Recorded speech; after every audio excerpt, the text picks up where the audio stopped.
जवाब दीजिए सर। प्रदीप भटनागर ने भी आरोप लगाया है आप पर। भाई आप तो उस तरीके की चीजों को, मुद्दों को नहीं उठाते हो। आपको तो कहीं ना कहीं उन्होंने कहा है कि आप सेम है आप पर। आदरणीय दिवांशु जी, देखिए राजनीति में उठ कब किस करवट बैठ जाए ये कहना बड़ा मुश्किल है। जिस तरह भी ये दोनों प्रवक्ता लड़ रहे हैं, बिछड़ दलितों की बात नहीं हो रही है, ये आप देख ही रहे हो। देखिए भारतीय जनता पार्टी की मंशा हमेशा ये रहती है कि कैसे पिछड़ों का प्रतिनिधित्व, कैसे पिछड़ों का हक, पिछड़ों की नौकरी, पिछड़ों का आरक्षण कैसे छीन के इनको खुशी मिलती है।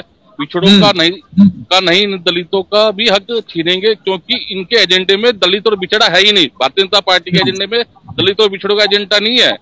लेकिन ये एक बात जरूर कहते हैं इलेक्शन के टाइम में, जी भाई आप सब तो हिंदू हो, हमें वोट दे दीजिए, हम जीत के आ जाएंगे, पर हमसे नौकरी मत मांगिए, हमसे रोजगार मत मांगिए, हमसे दलित और पिछड़ों की बात मत कीजिए। देखिए दलित और पिछड़ों की आवाज जब जब आती है, जब जब चुनाव होते हैं, जब जब दलित और पिछड़ों की आवाज को सुनो, उनका मतलब उनके बारे में चर्चा होती है। लेकिन दलित और पिछड़ों के बारे में कोई भी, मैं खुले मन से कह रहा हूँ, कोई भी राजनीतिक दल इस तरह दलित पिछड़ों के लिए मैं उसी मुद्दे पे आ रहा हूँ, हिमांशु जी। देखिए अभी अली साहब लड़ रहे हैं कि भाई दलित है, इनको ये अभी तक ये नहीं पता है सगरा समाज की कास्ट है जो आजादी से पहले और आजादी के बाद आज तक उसका कोई प्रतिनिधि नहीं है, नहीं उसका कोई मतलब एमएलए है, वो सिर्फ प्रधान तक सीमित रह चुकी है कास्ट। और बीजेपी चाहे कांग्रेस हो, मैं उस पार्टी से आता हूँ, मैं खुले मन से कह रहा हूँ, बीजेपी हो, कांग्रेस हो, चाहे समाजवादी हो, चाहे ओबीसी हो या बीएसपी हो, सभी पार्टियों ने सरकार समाज का शोषण करा है। इसलिए करा है क्योंकि वहां पर शिक्षा की कमी थी, रोजगार की कमी थी। आज भारतीय जनता पार्टी ये चाहती है कि भाई दलित और पिछड़े की बात मत करिए।